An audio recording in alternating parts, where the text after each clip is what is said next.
Welcome to Words on the Outside with Laura Bynum. Today's reading has been provided by author Carrie Brown, recipient of the Barnes & Noble Discover New Writers Award, the Janet Heidinger Kafka Prize, and a National Endowment for the Arts Award. Carrie reads from the prologue of her novel, The Stargazer's Sister.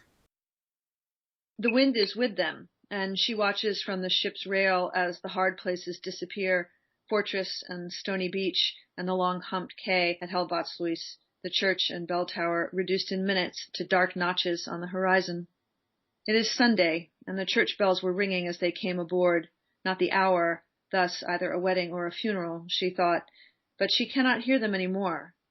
It happened quickly, William taking her hand and helping her into the little vessel which took them out to the packet boat some distance away at anchor.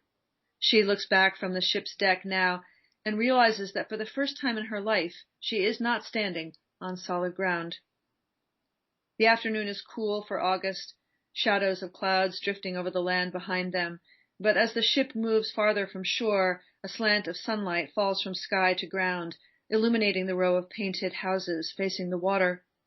Glass in the windows flashes, pricks of light glinting along the vanishing quay in the dark afternoon. She holds tight to the rail. She has dreamed about this departure, longed for it. Now she cannot look away from the glowing scene shrinking on the horizon, retreating from sight as if being tugged backward toward a void. At last all definition is lost, beach and quay, and houses and church and bell tower gone entirely. She no longer can make out the inlets leading into the marshes or the mouth of the river. An egret lifts from somewhere and can be seen for a moment, bright scrap against the tumult of dark clouds. She tries to keep the bird in sight, but finally it too disappears. Then there is only a thin black line on the horizon, barely visible to suggest what they have left behind. When the line vanishes completely, she feels her stomach constrict. She has to remind herself it is not that the land has slipped off the edge of the planet and into the void, though that is definitely the impression. Her mind knows the land is there, but what she feels is its absence. Bright shifting patterns wrinkle the sea's surface. Far out, floating patches of darkness, giant cloud shadows roam over the water. She turns to find her brother, but William has been absorbed among the passengers gathered at the rail. Spray from a wave lands on her face and hands, startling with its cold, and Lena laughs even as she wipes her eyes. A woman beside her turns and gives her a questioning look.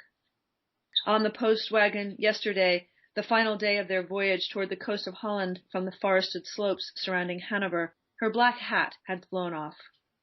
The land had been flat and flooded in places with shallow water that reflected the sky, and she looked back to see her useless hat floating on a mirrored patch of cloud-strewn blue. A further weight had seemed to leave her. William had closed his book and glanced behind them at the shimmering field. "Your hat," he'd said. "Shall I ask them to stop?" "Oh, no," she'd said, trying not to smile. With every kilometer between herself and the home she'd left behind, she'd felt lighter, as if soon she would float up off her seat. William had shaken his head, puzzled, a brother amused by his sister's inexplicable amusement. She had not told him this. Sometimes during the years he had been away from home, she had walked down to the river at the bottom of the orchard. She'd known that if she waded in, perhaps even only as far as her knees, her dress would have become too heavy for her to struggle back up the bank to safety. The current could be powerful, especially with snowmelt in early spring. Illness had weakened her, and she was not strong. She had never learned to swim as her brothers had. A girl was not taught anything she could use to save herself in the larger world. She had frightened herself staring at that river. Finally, she had written to William in England. 2 words. Save me. In a postscript, to maintain her dignity, she had added, "There is no one here with whom to converse any more except the horse, and he has few opinions and a poor vocabulary with which to express them." It had been necessary to make it possible for William to understand her plea as light-hearted.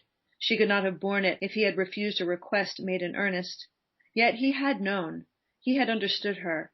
He would not disappoint her. He was sorry it had taken so long, he wrote by reply. He had been making plans, and he had not forgotten her. And now, less than a year later, here they are, 6 days away from Hanover, 6 days away from her abandoned life, England's invisible shore beckons. She will never return, she thinks. Nothing could ever make her return. Waves close over the overlapping road of their wake. William appears beside her, touches her shoulder. She turns. They are sailing out from beneath the clouds, and the packet moves as if passing into another realm, out of the shadows and into bright sunlight. She can actually watch the sharp edge of the cloud's darkness sliding along the deck from bow to stern, until at last they are free of it entirely. The heat of the sun falls against her skin. Again she has to wipe her cheeks. Well, these are tears, after all, and just as salty as the ocean.